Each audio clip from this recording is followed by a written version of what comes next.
সকলকে একদিন চিরবিদায় নিয়ে অমূল্য রতন সরকারের মতো দেশের মানুষ দেশে চলে যেতে হবে।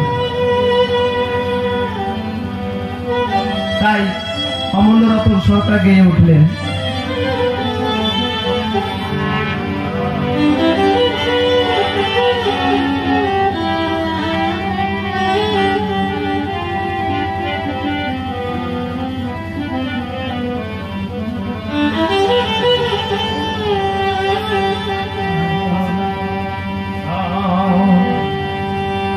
ওরে আর কতকাল পরের ঘরে তুই থাকবি শোনাব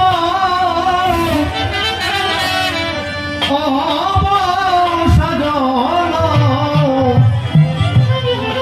গেল রে তোর দিনের বেলা বইয়া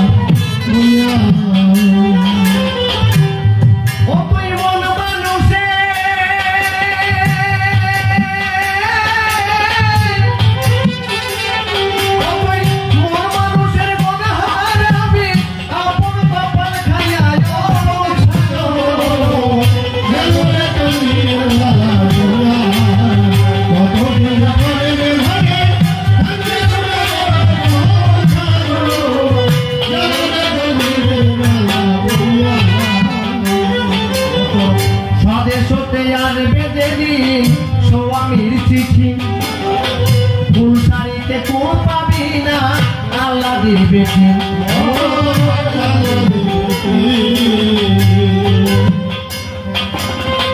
স্বদেশতে আসবে দেবী স্বামীর চিঠি ফুল শাড়িতে কোন পাবি না আল্লাহ দিবে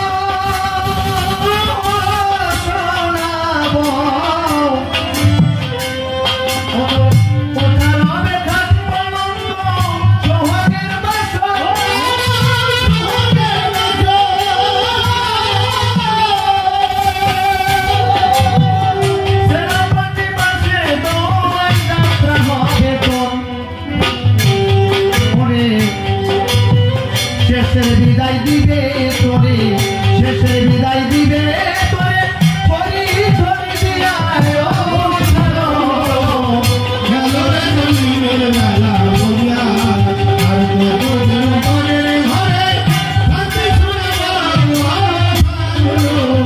গেল রে দিনের বেলা বইয়া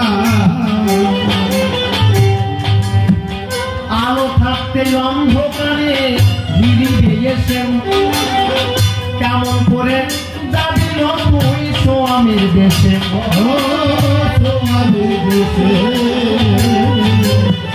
আলো থাকতে সেদিন অন্ধকারে ভিড়ে এসে কেমন করে যাবি তুই স্বামীর দেশে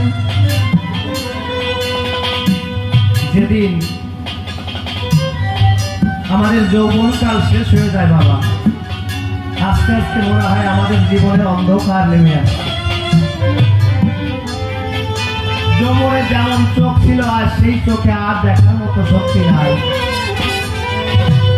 যে চরণ দিয়ে এই ভক্ত সঙ্গ করতাম সেই চরণ দেখে বলে বন্ধু আর যাওয়ার শক্তি নাই কালো চুল ধরা হয়ে যায় কমলা লেবুর মতো চেহারা বেগুন পোড়ার মতো হয়ে যায় ইশারা দিয়ে যায় বাবা আর বেশি দিন তোমার বাকি নাই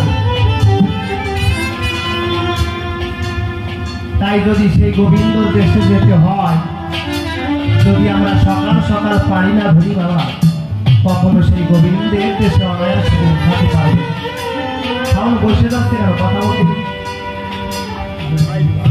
সবগুলো যখন একসঙ্গে বাজছে সব বসে যাচ্ছে ভোল্টেজের সমস্যা নেই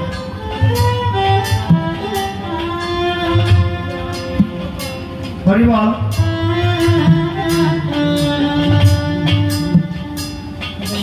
তাই সেই গোবিন্দর দেশে যেতে হলে একমাত্র পরম অর্থের প্রয়োজন হয়। আমরা যে ধন সম্পদ অর্থ সম্পদে মেতে থাকি বাবা, এই অর্থ সম্পদ তো আমার সাথে সাথে হবে না।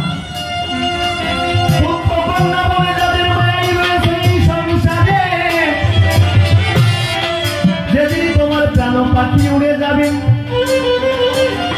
প্রতিবেশীরা সবাই বল হরি বল হরি বল করে শ্মশান ঘাটে নিয়ে আগুনের চিতায় পুড়িয়ে ছাই করে দেবে। মরার পরে যে রাত্রিটা প্রতিদিন তুমি সেখানে থেকেছো, একটা রাত্রিও আর তোমার সেই বাড়িতে জায়গা হবে না। সন্তানেরা বলবে বাসি মরা হয়ে গেল, তাড়াতাড়ি শ্মশানে নিয়ে যাও। যে মানুষটা সারা জীবন এই সংসারে থেকেছে, কত কষ্ট করে সংসারকে তিলে তিলে বড় করেছে, ছোট ছোট ছেলে মেয়েকে বড় করে তাদের প্রতিষ্ঠিত করেছে, সেই মানুষটার দেহে থেকে যখন প্রাণ পাখি উড়ে যায়, আর সেই মানুষটাকে একটা রাত্রেও সার সেই বাড়িতে আর জায়গা হয়, বলে বাসি মারা হয়ে যাবে, তাড়াতাড়ি শ্মশানে নিয়ে যায়। শ্মশান বন্ধুরা গিয়ে তারা চিতায় শুয়ে আগুনের চিতায় পুড়িয়ে সব ছাই করে দেয়। তাহলে আমরা কত কষ্ট করে একটা সন্তানকে বড় করি, কিন্তু যখন সন্তানটা বড় হয়, ওই সন্তানের কাছে তখন বাবা মা বোঝা হয়ে যায়। তাদের দুটো মুখের অন্ন তাও আর জমে না, কিন্তু এমন দিন গেছে তারা নিজে না খেয়ে সন্তানকে বড় করে। শেষের দিনে বুঝতে পারে একমাত্র প্রাণ গোবিন্দ ছাড়া আমার জগতে আর তো আপন হলো না। এই সংসারে যাদের জন্য করেছি আজ সকলে সেই বাবা মার পথে ভিক্ষার জড়ি কাজু করে ভিক্ষা করে ফিরে বেড়াতে হয়, অথবা বৃদ্ধাশ্রমে গিয়ে দুটো খেতে হয়। কিন্তু আমি এই সময় যদি আমার এই মায়ের সংসারে দাঁড়িয়ে সন্তানদের পিছনে না করি, সেই সময়টা যদি গোবিন্দের পিছনে সেবাই কাজে লাগাতাম, গোবিন্দের ভজন সাধন করতাম, হয়তো কোনক্ষণে গোবিন্দের কৃপা হলে তার দর্শন পেতাম। তাই শেষের দিনে দেখতে পাই আজ আমার জীবনের অন্ধকার নেমে এসেছে। কারণ বাল্যকাল চলে গেল, যৌবনকাল চলে গেল, বৃদ্ধকাল মানে অন্ধকার চলে আসে। আমরা যদি কোথাও যাত্রা করি, বাড়ির লোকে বলে সকাল সকালে যাও, নাহলে কিন্তু বাড়ি ফিরে আসবে না, অন্ধকার হয়ে যাবে। এই গোবিন্দের পথে যেতে গেলে বাবা সকাল সকালে পারি না ধরবে, কখনো তার দেশে পৌঁছানো। একটা 8 বছরের বালক গেরুয়া পোশাক করে কাঁধে ভিক্ষার জন্য কাঁধে নিয়ে কৌপিন তিলক কেটে দাঁড়ে দাঁড়িয়ে নগরে নগরে ভিক্ষা করে বেড়ায়। এক রানীমা দেখতে পায়, হাইরে এতটুকু ছেলে কার ছেলে গো?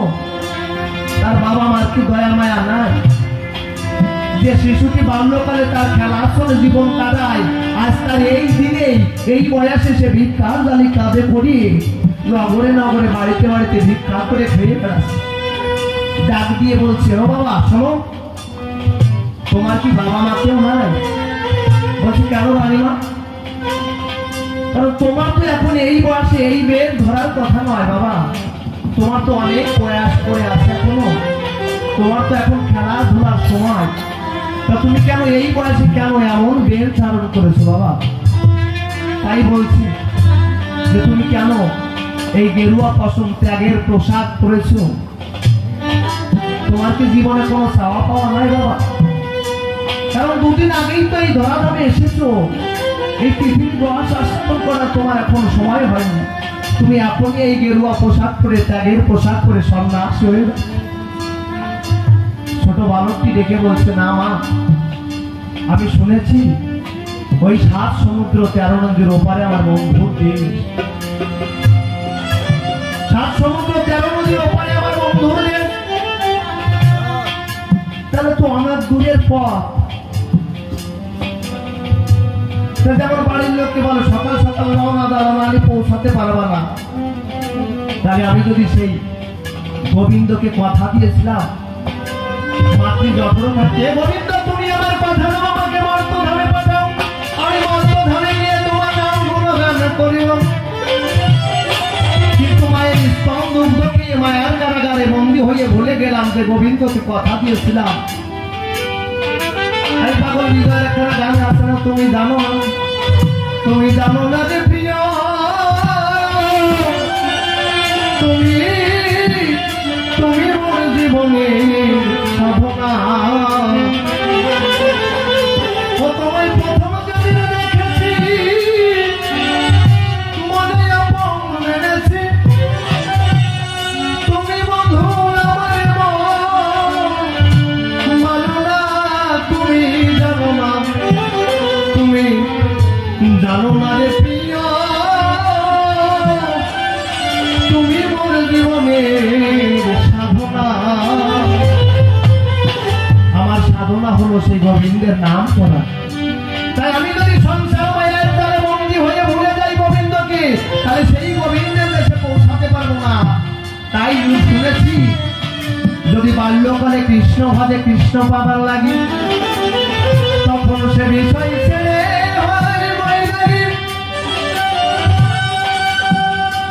তাই যদি শিশুকাল থেকে তার ভজন না করা যায় বাবা ও মা, তাহলে সেই গোবিন্দের দেশে পৌঁছাতে পারবো না। কারণ বিকাল গড়িয়ে যখন সন্ধ্যা হয়ে যাবে তখন তো অন্ধকার নেমে যাবে, সেই গোবিন্দের দেশে আমি আর পৌঁছাতে পারবো না। কারণ দুই চোখ তো অন্ধ হয়ে যাবে, তখন আর কিছু দেখতে পারবো না। তাই এত দূরের পথ তো মা, তাই আমি সকাল সকাল রওনা দিলাম যাতে আমার গোবিন্দের দেশে পৌঁছাতে পারি। জয় জয় রাধা কৃষ্ণ প্রেমানন্দে হরি হরি বল।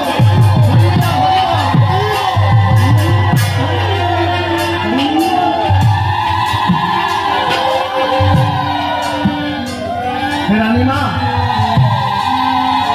আমাকে তুমি আশীর্বাদ দাও যেন আমি এই সকাল সকালে গোবিন্দের চরণে জায়গা আসতে পারি। আর যতবার যেন এই ধরাধামে আসি আমার মায়ের মতো হরি ভক্ত কৃষ্ণ ভক্ত মায়ের গর্ভে জন্ম নিয়ে এইভাবে হরির কথা কৃষ্ণ কথা বলতে পারি। তাই বলছে সকাল সকাল পাড়ি ধরতে হবে, না হলে অন্ধকার নেমে যাবে। তাই অমূল্য রতন এই কথাটা বলেছে, আলো থাকতে অন্ধকারে ঘিরিবে এসে, কেমন করে যাবি তুই স্বামীর দেশে।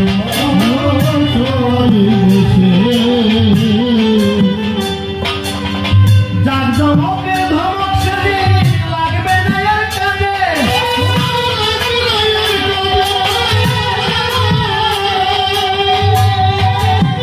ফসল ঘাটে নিবে তোরে নতুন বিয়ের সাথে। শুভ করে ঘরে বসাবে, শুভ করে ঘরে বসাবে, বেঁচে বসে যায় সাজানো।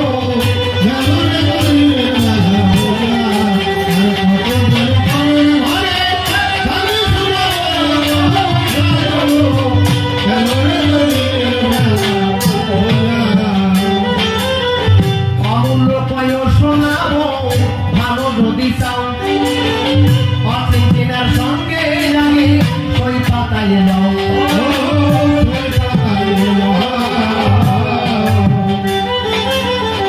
অমূল্য পয় শোনাবো ভালো যদি চাও, অচিন্তিনার সঙ্গে লাগে ওই পাতায় নাও।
কৃপানিধি তুমি তো বিধির বিধি অনাদি আদি তুমি সারাসার। প্রণাম করি তব পদে রক্ষা পাই, প্রতিপদে সম্পদে বিপদে যেন ডাকি পারে বার। তো সাকার নিরাকার তুমি অনন্ত, নিত্যানিত্য ব্রহ্ম সনাতন। তুমি রাম, তুমি হরি, ব্রহ্মা বিষ্ণু শিব শঙ্কর শ্রীকৃষ্ণ শ্রী গৌরাঙ্গ রতন। বহুরূপে পৃথিবীতে ভক্তজনে আনন্দিতে জীবের হিতে এলে বারে বার। দুষ্টের অরি দিনের বন্ধু সৃষ্ট জনে কৃপা বিন্দু, দানব প্রভু সর্বগুণাধার। মাতা পিতা সখা স্বামী বন্ধু প্রভু অন্তর্যামী, আমার তুমি তুমি যেমন সর্বতীর্থের ফল। ওগো প্রিয় বনবল্লভী তব শ্রী পদ পল্লভী শরণলভী দিন যে উৎপল। মাতা পিতার শ্রীচরণে প্রণাম করি বিশুদ্ধ মনে, যাহাদের ইচ্ছার কারণে আমি আসিলাম ভুবনে। তারাই মোর পরম গুরু, যাদের কৃপাতে আজ জীবনের শুরু। তারাই বাঞ্ছা কল্পতরু আমার দুর্লভ মানব জীবনে। ভক্তবৃন্দের পদতলে পূজা দিলাম ভক্তি ভুলে। আছেন যত শ্রোতা মণ্ডলে আমায় আশীষ করবেন দান। আপনাদের কৃপা হলে জড়তা মোর যাবে চলে, আমি এবে সভা তলে গাইব কবি গান। নামটি আমার উৎপল সরকার, সে নাম করে পরিহার। রসিক কবি রসিকলাল সরকারের ভূমিকা এবার করিব ধারণ। বিপক্ষে থাকবেন যিনি দাদা অসিত সরকার গুণমণি, কল্পনাতে হবেন তিনি বিজয় সরকার মহাত্ম। এই কালী তত্ত্ব জানাবার তরে বাসনা করেছে অন্তরে, তাইতেও কিছু প্রশ্ন করব তাহার ধারে। তাকে করব বিজয় সরকার একজন দাদা ভাই, এসে সভা পাশে দাঁড়াইয়া রসাভাসে মনের হরিশঙ্ক কোষে করবে বিশ্লেষণ। বাবা বোঝা যাচ্ছে পরিষ্কার? তাই এক এক করে ধরে ধরে প্রশ্ন করবো তাহার ধারে। কি বলবো, স্বভাবের রাত্রি অনেক হয়ে যায়, বাজে কথা বেশি বললে পরে গান যাবে সারে খারে, তাই তো বেশি বাজে কথা বলবো না। সভা পরে বললাম এ সবাই ছোট ছোট করে আমি প্রশ্ন করবো তাহার ধারে আগে, কারণ এরপরে তো গোসাইয়ের জবাব শোনা চাই। রাত্রি 8টা বেজে গেছে, কি বলবো আপনাদের কাছে। এরপরে 9টা বেজে গেলে ভক্তদের ধৈর্য হয়ে যায়, বেশিবারে আমরা দেখিবারে পাই। তাই মনে করলাম ভাবনা বাজে কথা বেশি বলবো না। এইবার কাব্যের আলোচনা করবো সভ্য সভাস্থান। আপনারা ভক্ত নারী শ্রবণ করবেন ধৈর্য ধরে বসিয়া সভ্য সভাস্থান। তাহলে প্রথম প্রশ্ন করলাম তারে, বলো গোসাই আমার ধারে, তোমার কৃষ্ণ নটবরে দেখি কালীর ভিতরে করেছিল প্রবেশ। কি বলবো সভাতটে যে কথা বলতে হবে আপনাদের নিকটে, তাই আমি বলবো সভ্য সভাস্থান। যখন আয়ানের ঘরে কৃষ্ণ গেল রাধার সঙ্গে ভাবের কথা বলতেছিল, হঠাৎ করে আয়ান জানতে পেল এসেছে কৃষ্ণ নীলদল। তাই মনে আছে ভাবো কৃষ্ণ নীলদলের কায়দার মতো একটু দিয়ে যাব। এই কথা চিন্তা করে যখন গেল কৃষ্ণ ধারে, কৃষ্ণ যখন নটবরে করিল চিন্তন, মনে মনে আছে ভাবো এইবার আয়ানের ইষ্ট দেবতা হইয়ে যাব। তাই তো বাবা? তাহলে আয়ান কার পুজো করতো? কালী পূজা। তাহলে মনে মনে আছে ভাবো মা কালীর এবার রূপ ধরে নেব, তাহলে এই তো এখানে বেঁচে যাবো, মনে করিলাম চিন্তন। এই কথা চিন্তা করে আমার কৃষ্ণ নটবরে তখন মা কালীর ভিতরে প্রবেশ করিল। তখন মায়ের মূর্তি ধরে যখন দাঁড়িয়েছে তার সম্মুখ পরে, তখন তো সে ভক্তি ভরে আয়ান পূজা দেয়। এইখানে আমার জানিবার বিষয় যে তুমি হলে ভগবান, তুমি সর্বশক্তিমান, তুমি হলে পূর্ণ ব্রহ্ম শাস্ত্রের মাঝে পায়। কি বলবো আপনাদেরটাই ভগবান শ্রীকৃষ্ণের উপরে জগতে কেউ নাই। অনাদিরাদি গোবিন্দ যিনি সর্বকারণের কারণ হয়, তাহলে সেই কৃষ্ণ নীলদলে কেন তুমি এই মায়ের মূর্তির ভিতরে গেলে? এইটা তোমার কাছে প্রথম প্রশ্ন নয়। বোঝা গেছে বাবা? যা প্রথম প্রশ্ন গেল হয়ে কার জনের কথা তো দ্বিতীয় প্রশ্ন তোমায় করব নিবেদন। খুলে বলো সভাপতি জানতে হবে বাসনা অন্তরে এই যে মায়ের পূজা করে আমরা করি দর্শন, কিন্তু এই মায়ের পূজা দিতে গেলে আগে মায়ের মূর্তির প্রয়োজন মেলে। কি বলবো সভাতলে কথা মিথ্যা নাই, জানেন শুধু জন। তাহলে সেই মূর্তি গড়াতে গেলে খড়কুটোর প্রয়োজন মেলে। তারপর খড়কুটো দিয়ে মাটি গড়াইয়ে তার মধ্যে রং ছড়াইয়ে ওই পাল মশাই দিল গড়াইয়ে জানেন সর্বজন। তাহলে এক এক করে মূর্তি সাজ পোশাক দেওয়ার পরে আমরা আল্লাহ মাকে মায়ের ঘরে, তারপরে নরনারী পূজা করে। আবার যখন পূজা শেষ হয়ে যায়, কি বলবো আপনাদের ঠাই, ওই মায়ের মূর্তি ধরে টান দিয়ে ফেলে দেয় জলে রে ভাই। তাই এইটা আমার কিন্তু শাস্ত্রের মধ্যে দেখিতে পাই, কি বলবো সমাধান।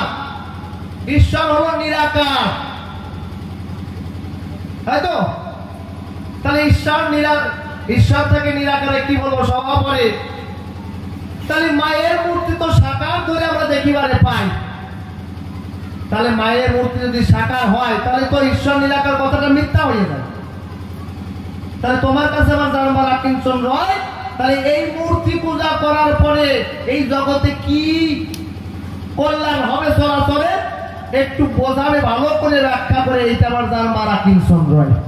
আসলে মূর্তিতে কি কথা বলে খুলে বলবো, একটু সবার তলে শুনবেন যত জ্ঞানী দলে। তাহলে দ্বিতীয় প্রশ্ন করে গেলাম তোমায়, বোঝা গেছে বাবা? আশিস দা একটু আসলে আসার প্রয়োজন আছে। তাহলে কি বললাম বাবা, এই যে দেখো আমার মায়ের পূজা করে, কি বলবো সভা পরে দেখি ভক্তরা কত টাকা খরচ করে প্যান্ডেল করে, এই আলোর লাইটিং করে, তাও আমরা পরিদর্শন।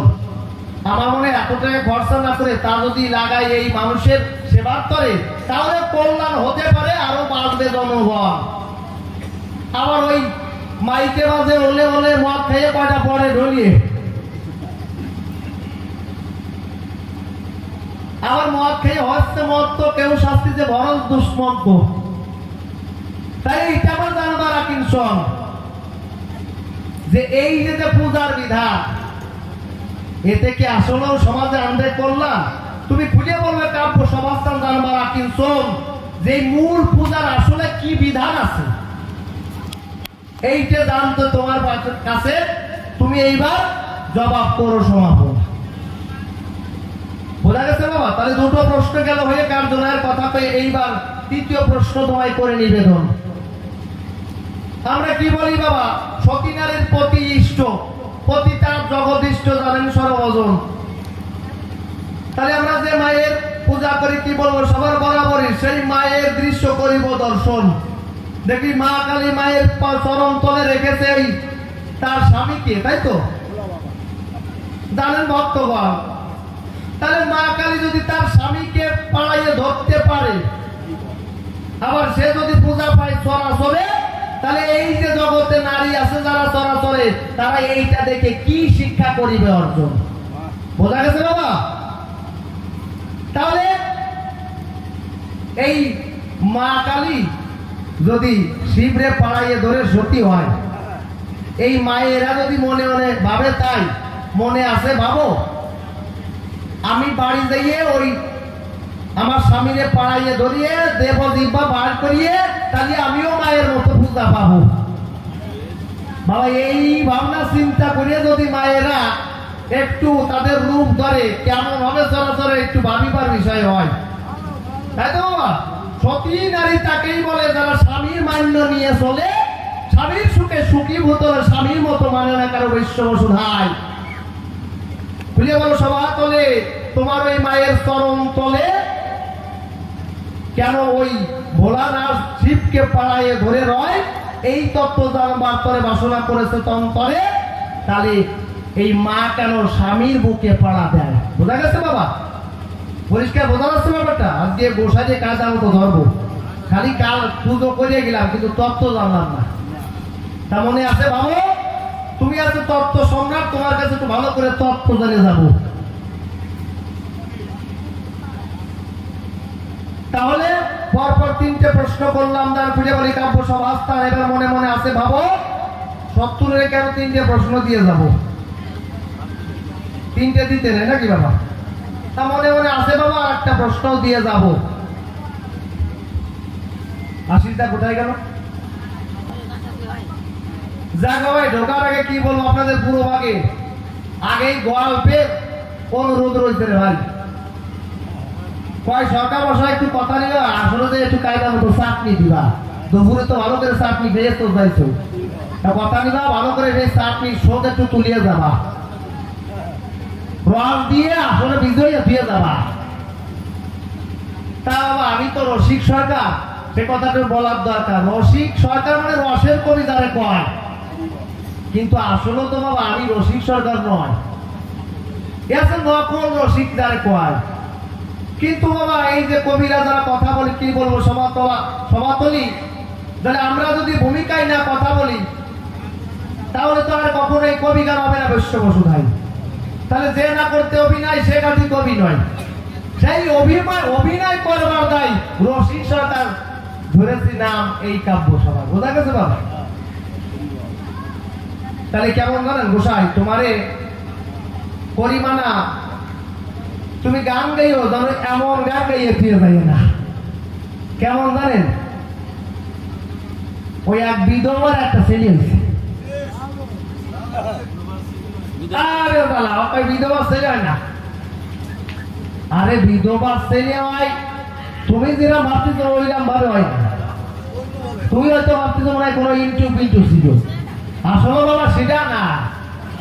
ওই স্বামী ওই স্ত্রীর গর্ভে যখন 5 মাস বয়স তখন স্বামী মারা গেছে। তা যখন 10 মাসে প্রসব হয়েছে, তাহলে তার ছেলে তার বিধবার ছেলে পায় না। হ্যাঁ, ওই তুমি যা ভাবছো তা না, কায়দা।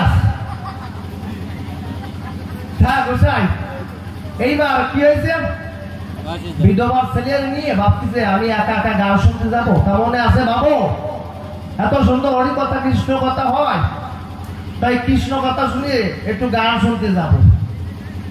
আশিস দা, গান শুনতে যাবো। তা ওই ওর মা গান শুনতে গেছে। তা বর্তমান বাবা অনেক জায়গায় তো হরিবাসর হয়, কৃষ্ণ বাসর হয়, কত সুন্দর সুন্দর নামের গান হয়, যা শুনে ভক্তরা চোখের জলে বুক ভাসিয়ে ফেলায়। তা ওই ভক্তরা গান গাচ্ছে, মন চল যায় মধুর বৃন্দাবন, মন চল যায় মধুর বৃন্দাবন, ওরে জয় রাধে শ্রী রাধে বলে রাধে সর্বদন, মন চল যায় মধুর বৃন্দাবন। যখন গান আছে, ওই যে ছেলেরে নিয়ে গেছে, ছেলে কয় মা আমি আগ্রহ কষ্টি। সারা মানুষ গান শুনিয়ে, এমন সুন্দর ভজন গান শুনিয়ে চোখের জলে বুক ভাসাই ফেলতেছে, আর তোর এই আগাছা। পরের দিন গান শুনতে আসতেছে, তা ফুটো হয়ে ফেলবে একজন। তা এবার মা ভাবছে কি করবো। তা ওই 2-1 বলতেছে আরে শোনো, অবলা জিনিস আসিয়ে গেছে, তোমার কথা না, ওরা একটু পায়খানা করে নিয়ে আসো যাও। তা ছেলেরা যাইয়ে পায়খানা করাই নিয়েছে, বলছে আর জীবনে কোনোদিন আসতে চাইস। তা ওই পরের দিন বাবা আবার গান শুরু হয়েছে। তা গান শুরু হয়েছে, এত সুন্দর গান হচ্ছে, ভক্তরা। তোর মা ভাবতেছে আমি মনে আছে বাবু ওই জায়গায় আজকে এত সুন্দর গান হবে, আমিও গান শুনতে যাবো। তা ওই ছেলে নাচড় বান্ধা ওরে কান্দার কান্দা না হয়ে ছাড়বে না, ওর মারে তো না আমিও যা ভাই তোরে নিয়ে আমি আর গান শুনতে যাই। হ্যাঁ কেন সারা ভক্তদের প্রেম আসে আর তোর পায়খানা। ওই আসলে যদি ওই রকম ভাবে কই সারা ভালোবাসায় করি তাও তো শোনা যায়, ওই মা আমি আসবো, মান সম্মান সব দলের মধ্যে চলে যায়। তা তোরে আর নেব না, তাও মোটে শোনে না। তা ভাবছি যখন না শোনে তাহলে কি করা যায়, তাহলে ও যখন যাচ্ছে তাহলে ওর একটা জিনিস শিখেই নিয়ে যাবে। কি কয় শোন, ও তো অবলা জিনিস বলা যায় না, কোন সময় এসে যায়। তো তোর যদি ওই পায়খানা সাইডেও থাকে, তুই বলি তোর মাকে, তো তুই ওইভাবে কবি নে বা আমি আঁকবো। কি কবি মা আমি না আনটাবো, ভাই ভালো জিনিস শিখে যেত তো। তা ওই তুই যখন গান গাতে যাবি আমি তো বুঝতে পারবো তুই কি গান গাবি। তা ওই পরের দিন আবার গান আসছে, সুন্দর গান শুরু হয়েছে। আবার সকাল মশাই গান ধরেছে হরি আমায় সরণ সারা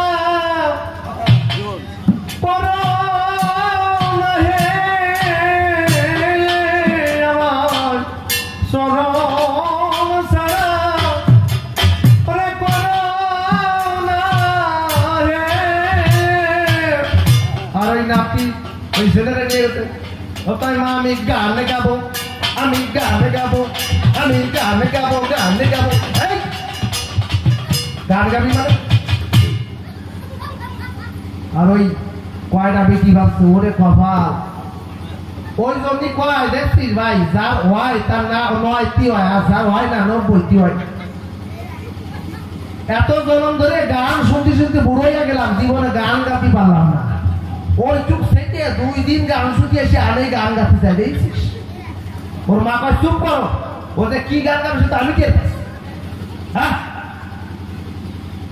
তা ওই ওর মা যখন বাবার করে বলতেছে ওর মার কাছে মা কি করবো ছেলে যখন গান শুনতে চাই গান গাতে চাইছে তাহলে আজকের মতো যাই গান গাওয়াই নিয়ে আসে তা ওই যে কি গান গাছ ওর মা তো টের পাইছে ওর মা দিয়ে আবার গান গাওয়াই নিয়ে চলে আসছে তা পরের দিন আবার গান গাবে ওর মা ভাবছে এই অযাত্রা নিয়ে আর যাবো ঠিক আছে তা আজকে মনে আছে বাবু বাবার কাছে রেখে যাবো মামা বাড়ি গেছে তো তাও দাদু ভাই তাহলে শোন আজকে তোর দাদুর কাছে থাক রাত ভরে আজকে রাত ভরে গান হবে তা আমি গান শুনতে যাবো তোর যদি গান চাইতে থাকে তোর দাদুর কাছে কোষ গান গাইস কোনো অসুবিধা নাই ঠিক আছে তা ওই তখন ওর দাদুর কাছে শুয়ে রয়েছে আর ওই যে ভোরবেলায় বাবা নগর কীর্তন হয় না বা এই যে যখন ভোরবেলায় গান গায় প্রভাতী গায় হরে প্রাণমতি শোক সারি পোহাইল সরবরী শ্রী হরি মঙ্গল গাও হে প্রাণমতি শোক সারি পোহাইল সরবরী শ্রী হরি মঙ্গল গাও হে ওই নাতি আসিয়ে গেছে গান ওই ল্যাপের মধ্যে লাভানো শুরু করছে আমি গান গাবো পাশা উঁচু করে ধরছে আমি গান গাবো ওর দাদু কয় শালা কয় কি সকাল অতিবরণে এখনই গান গাচ্ছে চাই কি ব্যাপার এই রাত এখনো শেষ হলো তুই গান গাচ্ছে চাইছ না এই ব্যাপারটা ঠিক ওর দাদু তো সাদা বুঝতে পারেনি যে কি গান গাচ্ছে চাচ্ছে ও কয় শোন গান গাবি রাত পোয়াত আবার গাইস না গান আমি হারে গাবো কি জ্বালায় পড়েছে গান গাবি তো রাত পোয়াবে এই রাতে জ্বালাইস চোখ পোয়া গান শুনে গান চেতে উঠিছে তোমার তাই তো তারপর না আমি এমনই গাবো রাত্রি শালার এই নাতির গান গায়ে এত মাতি ঘটলো কেন বুঝলাম না তাহলে শোন গান যদি গাতিস চাস আর কি কব তা তোরা তো ঠেকায় রাখা যাবে না তুই এখন এত রাত্রি চেঁচাই মশাই গাইস নিয়ে আমার কানে কানে ছোট করে অল্প করে গিয়ে তা ওই নাতি ভাবছে তাহলে তো কাজ যাবে কয় নাতি কয় তাহলে প্যান্ট খুলে দাও এই প্যান্ট খুলে দাও মানে তুই কি প্যান্ট খুলে গান গাবি এবার ওই দাদু ভাবছে বর্তমান বাবা ছেলেবেলে ডিজিটাল ছেলেবেলে তো হয়তো কোনো ভিতরে কোনো বাজি বাজ হয়তো থাকতে পারে প্যানের মধ্যে হয়তো খুঁজে দিলে হয়তো সেই বাজি উঠতে পারে ওর ভাব সবটা বোঝা যায় না ওই কত ফটাস কর্মল থাকে ভাবতে হয়তো ভিতরে কোনো যন্ত্র মধ্যে থাকতেও পারে তা প্যান্ট খুলে যদি গান গাতি পারে তাই খুলে দিই অসুবিধে প্যান্ট খুলে যাচ্ছে পাই তা গান গাইয়ে দে কয়টা গান পাইতে দাও তা গান গাড়ি তুই গাড়ি তো গান গাড়ি শুনতে পাও তা গান পাচ্ছ আরে পাইতে দেখো না তো ওই নাতি গান গাওয়ার তখন দাদু আর কি করে কয় শোন রাত্রি চেঁচাইস নে গান পাইতে দিলাম ছোট করে গাইয়ে দে গান পাইতে দিয়েছে নাতি ফেরাস করে মারিয়ে দিয়েছে কয় কি রে কি গান গান হ্যাঁ নাক মুখ সব বন্ধ বন্ধ ছড়াই গেল হ্যাঁ কয় গান গাইয়ে দিলাম এইবার খাইয়ে দেবো কিরাম খাই গোসাই করিবা না গান যেন গাতিয়ে সেই রাম গান গাইয়ে দিয়ে না ওই নাতির মতো এমন ভাবে গান গাইয়ে না যেভাবে প্রশ্নপত্র সভাতে করিলাম মাত্র দিয়ে তব কৃপাছত্র জবাব করো দা। এইবার মনে মনে আছে ভাবো আর একখানা গান গেয়ে যাব। এইবার দাঁড়াবো সভ্য সভা।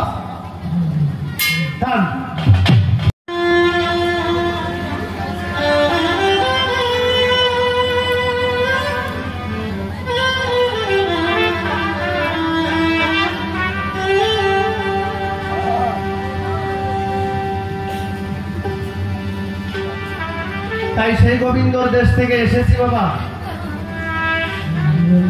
যখন রসিকলাল সরকারের ভূমিকা, এখন রসিকলাল সরকার এখন এক গান গাইলে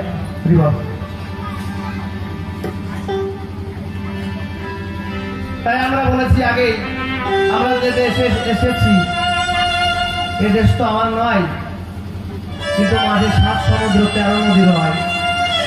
তাই ওই পারে আমার বন্ধুর দেশ আর আমি এপারে, কিন্তু তাকে পাওয়ার একটা আকর্ষণ নয়, সেই ব্যথায় রসিকবাবু গানটি রচনা করেছেন।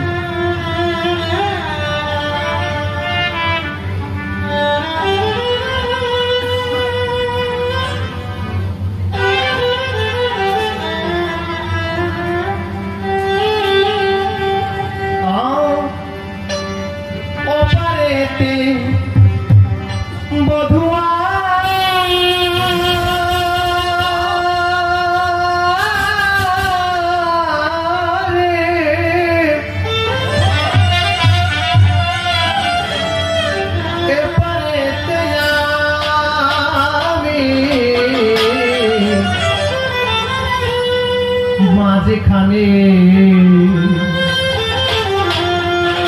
বিরহের নদী বয়ে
পাইয়া তারে কইয়া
বন্ধু যেতে আসিলে বন্ধু মাথার খোপা ফুল সোহাগে দিতে আমার চোখের দলে চন্দন ঘুরে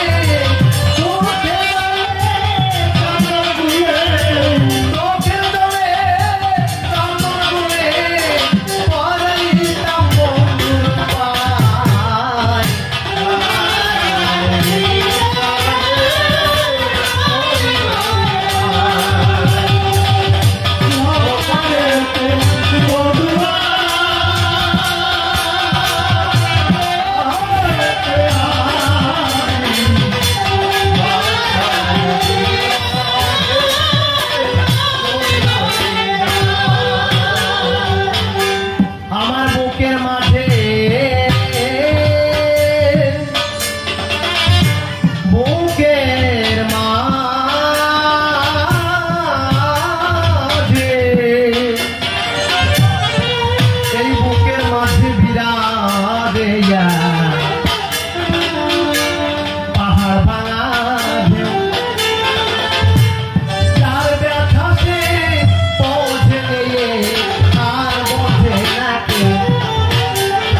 চাই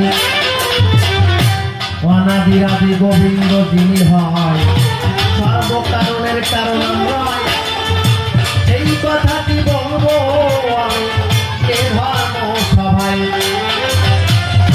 সেই কৃষ্ণ কালী হল কেন দেখি তাই প্রথম প্রশ্ন তোমার কাছে আমি জানিবার চাই দ্বিতীয় প্রশ্ন তোমার ভাবে রইল নিবেদন এইবার তুমি বলো দেখি তাই এইবার বিজয় মহাজন দ্বিতীয় প্রশ্ন তোমার ধরে রইল নিবেদন এই তোমরা কালী মায়ের মূর্তি পূজা করো কি কারণ ঈশ্বর থাকে নিরাকারে গো জানেন সর্বজন শাস্ত্রের মাঝে আমরা তাহা করেছি দর্শন তবে এই মূর্তি পূজা করে কি হবে তোমরা এই কথাটি ধরে ধরে তুমি দেবে সমাধান তৃতীয় প্রশ্ন তোমার ধারে করিনি নিবেদন এইবার একটু বলো দেখি তুমি এবার করবে বিশ্লেষণ যেই মূর্তি পূজার যা বিধানগুলো বাবা কেউ মদ খায় কেউ আবার মায়ের পুজো দেয় মাইক বাজায় আবার প্যান্ডেল করে কত টাকা পয়সা নষ্ট করে তা জগৎ যদি মানব ধর্ম শ্রেষ্ঠ হয় এইটা আমরা জানিবার বিষয় এত টাকা খরচা না করে যদি এটা মানবের সেবার তো লাগাতে তাহলে মানুষ যদি শ্রেষ্ঠ হয় তাই কথা আছে না শোনরে মানুষ ভাই সবার উপরে মানুষ সত্য তাহার উপরে নাই জগতে মানব ধর্ম শ্রেষ্ঠ হয় তাহলে তোমরা সেটা না করে বাজে অর্থ ব্যয় করে কেন এই মায়ের পূজা দেওয়া চলাচল এইটা আমার জানার কিন্তু হয় তাহলে এই মূর্তিতে কোন ভক্তিতে পূজা করলে পরে মা কথা বলতে পারে চলাচলে এইটা আমার জানার কিন্তু হয় আরেক প্রশ্ন সভা মাঝে গো করে যাই বর্ণন তুমি এবার বলবে দেখি হে হে মহাত্ম তোমার দ্বারে পাঠা বলি নাই গো আমি করেছি দর্শন তুমি নাকি পাঠা রক্তে পূজা নেওয়াই করিলাম বর্ণন আবার শাস্ত্রে মাঝে পাই কি যা দেবী সর্বভূতেষু শক্তি রূপেণ সংস্থিতা নমস্তস্যৈ নমস্তস্যৈ নমস্তস্যৈ নমো নমঃ ইয়া দেবী সর্বভূতেষু মাতৃরূপেণ সংস্থিতা নমস্তস্যৈ নমস্তস্যৈ নমো নমঃ তাহলে যা দেবী সর্বভূতেষু তাহলে তুমি মা যদি সর্বভূতের মতো বিলাস করো ধরো আমার কথা ধরো তাহলে তোমার মা তো একটা পাঠার মধ্যেও থাকে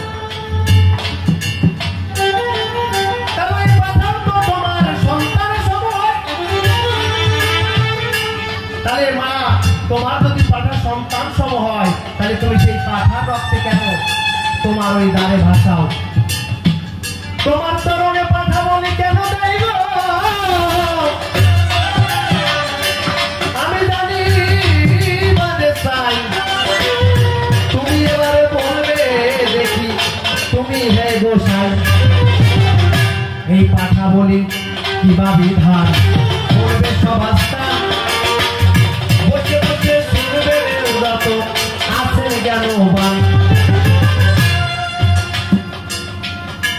কারণ সন্তানের রক্তে যদি পুজো দেয় তাহলে যে মা একটা মায়ের কাছে সন্তান শ্রেষ্ঠ হয় বাবা কখনো সে কোনো মা তার সন্তানের মন্দু সেদন করে তার রক্ত খেতে চায় তাহলে সে পাঠা তো অবলা তুমি তারা যা করো পশু জন্ম পেয়েছে সে তোমার দ্বারে দেখি ভক্তরা এসে ওই চরণ করে পাঠার রক্তে অঞ্জলি দেয় তবে এটাই আমার জানাবার তোমার দ্বারে কথা বলি করে কি কারণ করিবে বর্ণন এই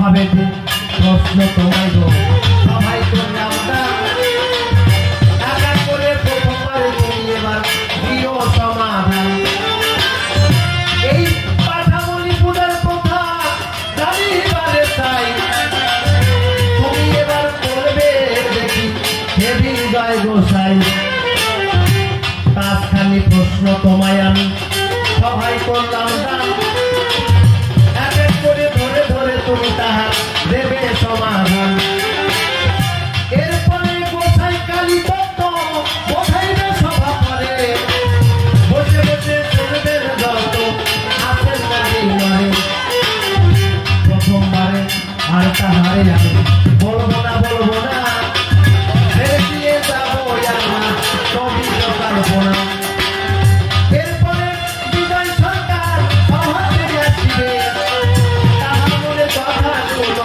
বোঝাইয়ে বলিবে দেখিয়েছে কোন ভাবেছে কোন কথা কয় কোন ভাবের ভাগ্য তোকে বোঝাইয়ে দেবে আমি কেন তারে আবার বলতে যাবো বেশি বেশি বলেছে হয়তো আমার হবে না তাই তো অন্তরে করি বিবেচনা আর তাহলে বেশি কথা বলিতে যাব না এই পর্যন্ত সর্বকর্ম মনে আছে ভাবো যদি পারি পরের বার আরো বলে যাব পাঁচখানি প্রশ্ন আমি সবাই করলাম না এক এক করে ধরে ধরে দিয়ে সমাধান প্রথম প্রশ্ন তোমার ঘরে বলো দেখি চাই মূর্তি পূজা তত্ত্ব আমরা জানিবারে চাই কালী কৃষ্ণ তত্ত্ব আমরা জানিবারে চাই তুমি এবার বলে দেখে বিজয় গোসাই দ্বিতীয় প্রশ্ন তোমার ঘরে রইল নিবেদন পাঠামণি তোমার ঘরে করো কি কারণ এই রকম ব্যবহার করে মনে রাখুন তো বসে বসে শুনবেন যত আছে সুবিগণ কোন ভাবে পূজা করলে তোমার চরণ পাবে এই কথাটি তুমি একটু ঘুরিয়ে বসে পাবে এইভাবে যদি মানুষ পূজা করে তাই ঘরে ঘরে যাবে রে বিশ্ববাসী ভাই